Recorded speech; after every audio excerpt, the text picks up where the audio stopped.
Hello YouTube.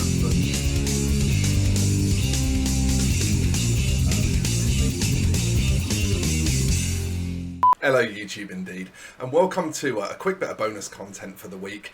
I want to make a little mini series just dealing with some quick and easy recipes for tackling some of the problem colours that we encounter when we're painting our miniatures.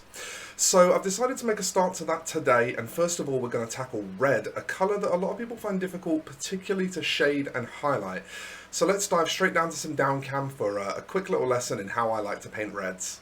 Alright then, so starting off, the colours that I'm using: NMM Gold Highlight from Reaper MSP, Mephiston Red from Citadel, and Talassar Blue Contrast, also from Citadel.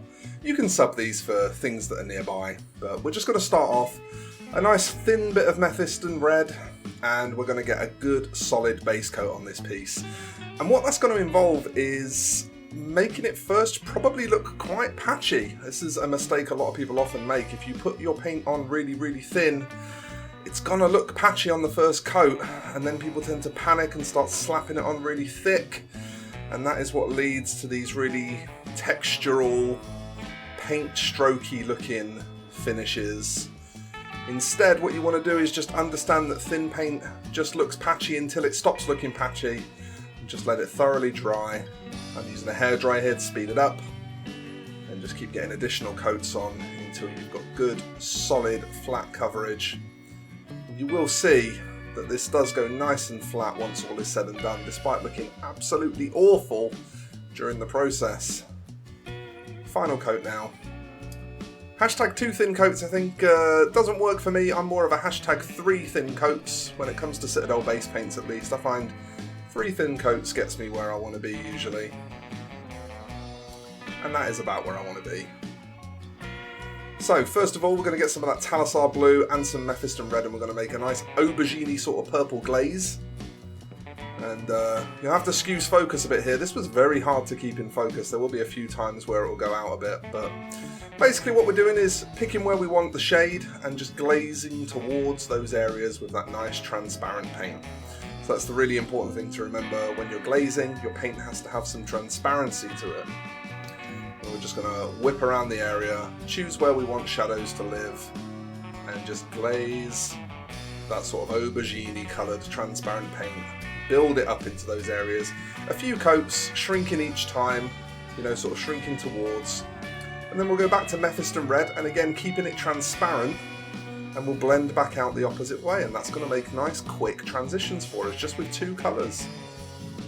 Nice simple transitions. We're just going to use that super thin Mephiston Red and just build it back up, always stroking in the direction of where we want the colour to be more intense. So say for example on a knee pad, if you want the colour to be more intense towards the top, you start your stroke at the bottom and you move up towards the top.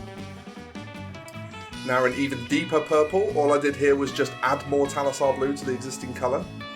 And again, we're going to shrink those shadows in even more, make those shadows even smaller now, and start to build up with this deeper transparent glaze. Do please forgive the mould lines on this as well. I know it looks a bit shonky. I did clean this up just for the purposes of doing this video, so I did give it a very quick clean up job, unfortunately, and the mould lines, I didn't really get them off as well as I should have. So I apologise for that, but please don't at me in the comments. And again, you'll see here I'm just coming in with Mephiston Red again just to tidy up some transitions. And things are looking pretty smooth. We've got some good contrast there. And things are looking nice and flat and smooth.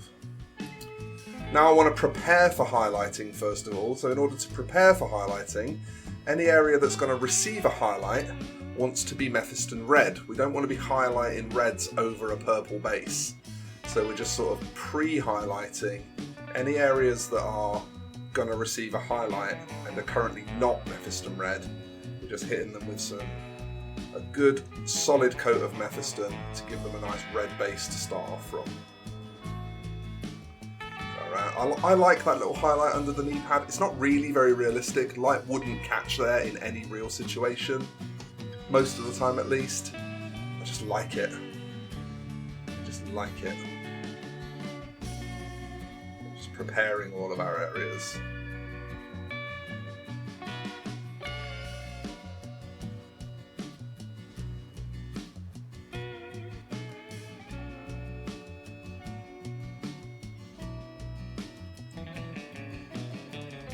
Right, now that everything has had a bit of Mephiston Red in it, I've taken some Mephiston and added some of that NMM gold highlights. Any pale yellow, essentially. We're just looking for sort of desaturated, kind of washed out orangey red. And we're just going to start, again, keeping our paint transparent, just building on top of that Mephiston Red. And again, that same process. Every time we get lighter, we shrink slightly. Same as when you shade. Every time you get darker, you shrink slightly in towards the deeper recesses, or in this case, up towards where we want the sharper highlights. So each stage prepares the miniature for the stage after it. That's the idea. Again, just dotting all of these sort of pale orangey red highlights in.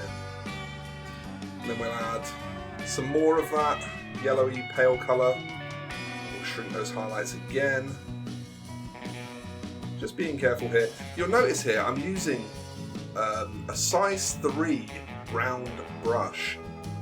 This goes back to something that I say a lot in my streams. You really don't need one of these tiny thin brushes in order to paint fine things like highlights and eyes and stuff like that.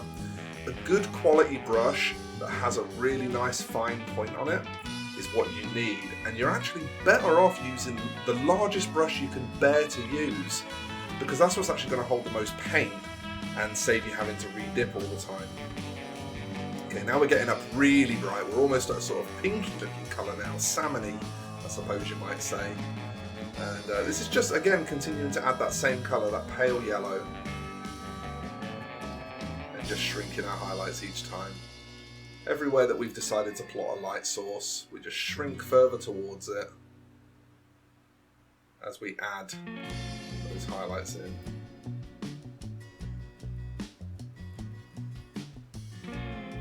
I did eventually make the decision to add in a bit of white into this as well. I've listed white in the colours used, even though I didn't show it, because I did decide that I just wanted a few pinpoints. There's a nice out of focus pinpoint there, a nice out of focus pinpoint there.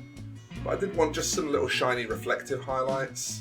So there we go, we finally pulled focus again for the third one. Just added a bit of white to that same mixture to achieve that. So what I end up with is just a very slightly off white. Again, just tap it in here and there. Very, very fine points once you're this bright. Just really tiny little areas. And that's what we're looking like.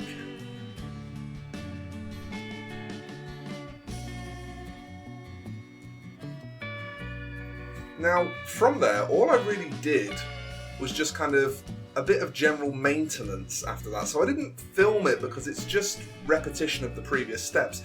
Essentially just looking and saying, yeah, I'm not quite happy with how clean or tidy that area is. So I just nip back in and just neaten it up a little bit. And you can see once we start to zoom this out to the kind of levels that the human eye can actually see naturally, we've got really nice blending. And there you have it. A method that I think is pretty easy to follow, pretty easy to execute, doesn't take too long, and gives you some really nice looking reds. This is roughly what I use for pretty much my entire Blood Angels army, so I'm pretty sure that it's effective. I hope you like it, and I hope you'll give it a try. Please get at me in the comments if you have any requests for other colours that you would like to see quick and easy methods for. I'll be back soon. Thanks for watching.